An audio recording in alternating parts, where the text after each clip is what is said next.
You ever wonder if there's like a secret pattern to the stock market's biggest hits? Well, today we're going to do something pretty fascinating. We are diving back through the last 30 years to find the single best performing stock for each of the last 5 US presidents. We're on the hunt for that secret sauce, that common thread that connects all these huge success stories. All right, let's get into it. So let's start with what's happening right now. During President Biden's term through early 2024, one single company's performance has been, just out of this world. It completely reshaped the entire market. Any ideas which company that might be? The total return for this one stock?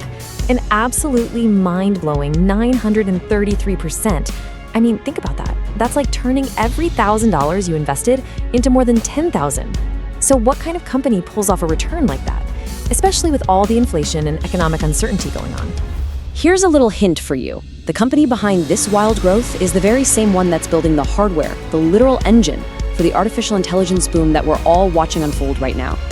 And that, of course, brings us right to our first stop on this journey, what we're calling the AI age, all defined by one incredible, game-changing company. And here it is, NVIDIA. During the Biden presidency, its stock just exploded, soaring from a split-adjusted price of about $13 a share to over $137.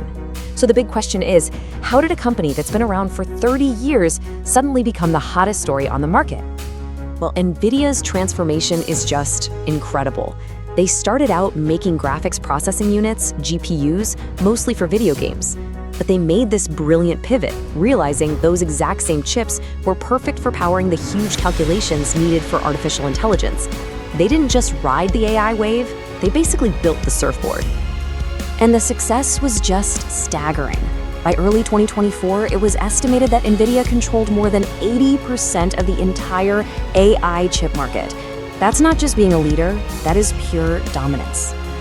Okay, let's roll back the clock a bit. We're heading to the Trump and Obama years, a time that was really defined by massive revolutions in how we use energy, watch movies, and even in the clothes we wear. Okay, you might want to brace yourself for this next one. During the Trump presidency, the top-performing stock delivered an astronomical return of nearly 11,000%. Yes, you heard that right. It was a solar tech company called Enphase Energy. Just for a little context, the S&P 500 returned about 67% in that same period. So yeah, Enphase didn't just beat the market, it left it in the dust. So how on earth did they do it? It's a classic turnaround story, really. Between 2016 and 2020, Enphase totally remade itself. They restructured the whole company.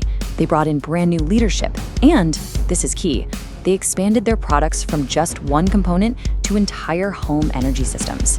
It was a total reinvention. Now, let's shift to President Obama's second term. Here, we find a name we all know and love, Netflix. It shot up almost 880% as it turned into a global media giant. Meanwhile, the broader S&P 500, it gained a very respectable 56%. A solid return for sure, but absolutely nothing compared to Netflix. And Netflix's success was all about another amazing pivot. I mean, a lot of us still remember getting those red DVD envelopes in the mail, right? But the company saw that the future wasn't in plastic discs. They went all in on streaming, started making their own shows and movies, and by 2016, they were in nearly 190 countries. Just amazing. And what about Obama's first term? The winner was Lululemon, with a return over 1,900%. And their journey was anything but smooth. They had a major product recall and even a leadership shakeup in 2013.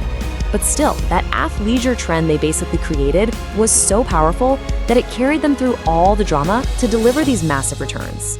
Let's keep going back in time. During the George W. Bush years, the biggest winners weren't about huge tech shifts. Nope, they were about something else, brilliantly targeting very specific and growing consumer niches. In Bush's second term, Monster Beverage delivered returns over 600%. Now, what's really wild about this is that it happened during a period that included the 2008 financial crisis. So while the S&P 500 actually lost about 30% of its value, Monster was just on a tear.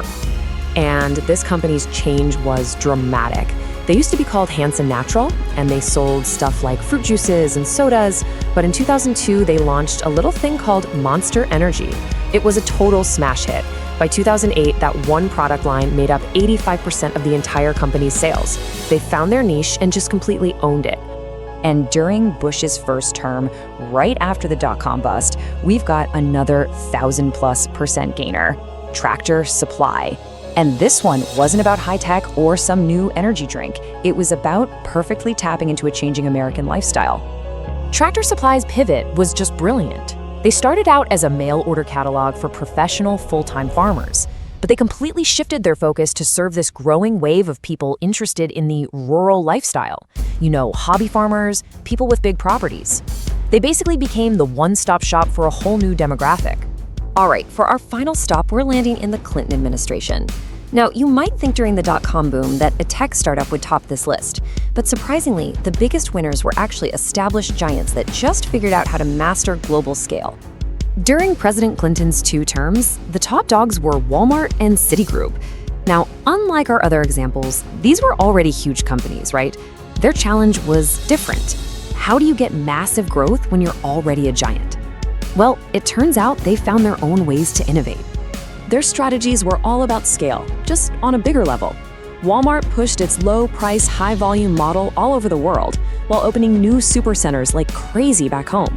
And Citigroup? It grew by expanding into developing countries and pulling off a massive merger in 1998 to become the biggest financial services company on the planet. So, after this whole journey, from AI chips to energy drinks to retail superstores, what's the big takeaway? Is there some kind of common thread that ties all of these amazing market winners together across 3 decades? The source material we're looking at really nails it. The pattern, it turns out, has nothing to do with politics or even one specific industry. It's all about one thing: spotting massive change before everyone else does. The biggest winners, every single time, were the companies that either created a whole new technology, like NVIDIA, or made a genius pivot, like Netflix and Tractor Supply. Or they just perfectly timed a huge shift in what we, the consumers, wanted, like Monster and Lululemon did.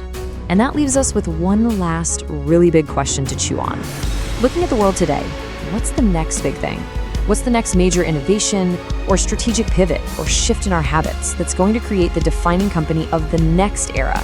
Will it be biotech, space travel, quantum computing, or maybe something none of us are even thinking about yet?